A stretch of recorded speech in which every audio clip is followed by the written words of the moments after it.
अस्सलाम वालेकुम। हमने कोलेस्ट्रॉल वाला कर लिया था। आज हमने करना है estimation of HDL, high density lipoproteins. In the plasma, पहले कुछ इंट्रोडक्शन है। In the plasma cholesterol is transported by 3 lipoprotein. You know that very well, आपने पूरी थ्योरी पढ़ी है इसकी। हाई एचडीएल ट्रांसपोर्ट करता है, एलडीएल ट्रांसपोर्ट करता है और वीएलडीएल ट्रांसपोर्ट करता है बेसिकली। ठीक है, उसके पास भी कुछ कोलेस्ट्रॉल की कंसंट्रेशन होती है। इसमें से जो एचडीएल है that is the good cholesterol. ठीक है, और एलडीएल और वीएलडीएल जो है वो बैड कोलेस्ट्रॉल्स हैं। And inverse relationship have been establish between serum HDL cholesterol and the risk of coronary heart disease. That's why हम उसको गुड कोलेस्ट्रॉल कहते हैं कि उसके levels risk of coronary heart disease को कम कर देते हैं। एंड यू नो कि एचडीएल कोलेस्ट्रॉल किस चीज़ से मिलता है हमें? एक्सरसाइज से। It only comes with exercise. ठीक, किसी डाइटरी फैक्टर के अंदर ये नहीं होता mostly. The measurement of total and HDL cholesterol in tags provide valuable information for the prediction of coronary heart disease and for the lipoprotein phenotyping. अगर किसी person की लिपिड प्रोफाइल करनी है, किसी पर्सन को रिस्क चेक करना है towards heart diseases, तो हम उसके अंदर लिपिड प्रोफाइल कराते हैं जिसमें हम टैग्स और एचडीएल कोलेस्ट्रॉल और टोटल कोलेस्ट्रॉल की मेजरमेंट करते हैं। That's very important. तो ये इंपॉर्टेंस बताई हुई है इस पैराग्राफ के अंदर और थोड़ा सा इंट्रोडक्शन दिया हुआ है। उसके बाद है जी प्रिंसिपल। इसके अंदर जो हम मेथड यूज़ करते हैं that is phosphotungstic precipitation method. Which method? Phosphotungstic precipitation method. अब इसमें होता क्या है, इसमें फॉस्फोटंगस्टिक एसिड यूज़ होता है, magnesium ions they bind and they specifically precipitate low and very low density lipoproteins. यानी कि ये जो दोनों कंपाउंड्स हैं ये आपके एलडीएल और वीएलडीएल के साथ बाइंड करते हैं और उनके प्रेसिपिटेट्स बना देते हैं। ठीक है, after centrifugation the cholesterol content of the HDL in the supernatant can be determined using bioresearch cholesterol kit। अगर इस वाले आप स्पेसिमेन, ये तो जो प्रेसिपिटेशन वाला मेथड मैंने आपको बता दिया, एलडीएल और वीएलडीएल को प्रेसिपिटेट करा देगा। अगर आपने एचडीएल की कंसंट्रेशन मेजर करनी है ना, फिर आप जो स्पेसिमेन है उसको सेंट्रीफ्यूग करते हैं। सेंट्रीफ्यूग करने के बाद आपके पास एक सुपरनेटेंट आता है, एक पैलेट आता है। ठीक है, इसका भी अब तक आपको पता होना चाहिए। जब आप सेंट्रीफ्यूग करते हैं तो जो नीचे बैठ जाता है वो पैलेट होता है, जो ऊपर लिक्विड रह जाता है ना उसको हम कहते हैं सुपरनेटेंट। वो जो सुपरनेटेंट है उसके अंदर होगा एचडीएल और उसको फिर आप मेजर कर सकते हैं by big research cholesterol test kit. ठीक है, ये स्पेसिफिक किट है फॉर मेजरमेंट ऑफ एचडीएल। अच्छा, रिएजेंट्स क्या क्या इसमें यूज़ होते हैं? इसमें एचडीएल रिएजेंट है और कोलेस्ट्रॉल रिएजेंट है। दो रिएजेंट्स हैं। एचडीएल रिएजेंट के अंदर फॉस्फोटंगस्टिक एसिड और मैग्नीशियम आयन है।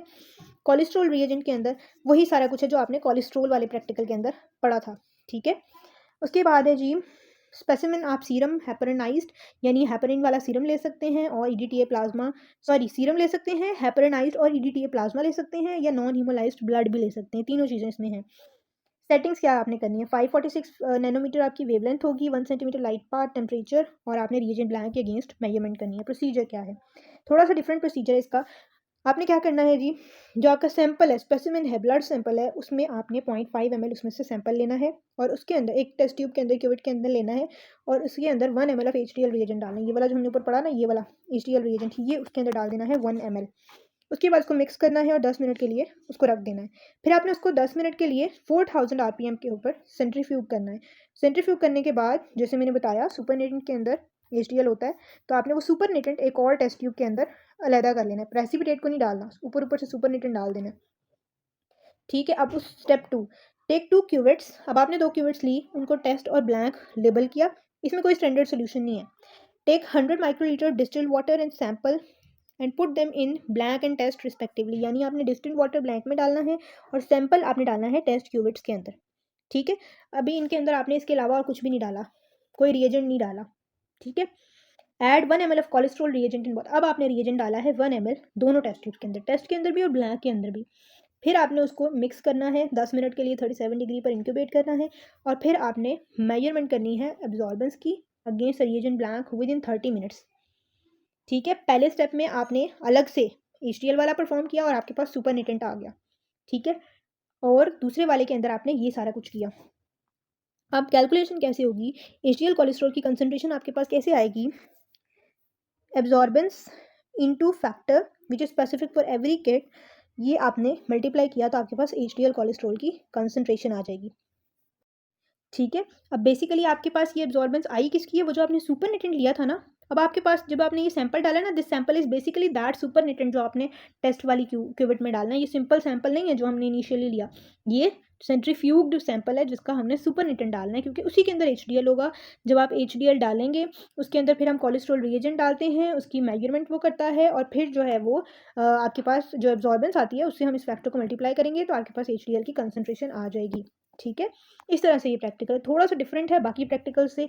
नॉर्मल रेंज क्या होती है HDL की? It is greater than 35 milligram पर डेसीलीटर्स। हाई HDL की कॉजेज़ क्या क्या हो सकती हैं?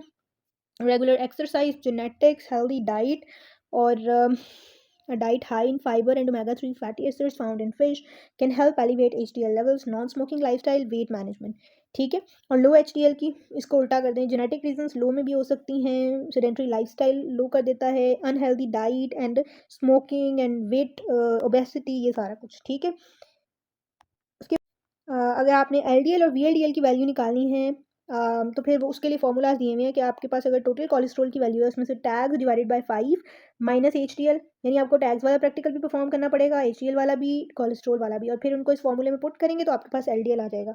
ठीक है, और ये मिली मोल्स में बताया हुआ है। और इसी तरह VLDL की अगर निकालनी है तो टैग्स को 5 से डिवाइड करनी है, जो टैग्स वाला प्रैक्टिकल है जो उसका आंसर आएगा उसको 5 से डिवाइड कर दें तो आपके पास VLDL की कंसनट्रेशन आ जाएगी। ठीक है, so that's it about the HDL practical.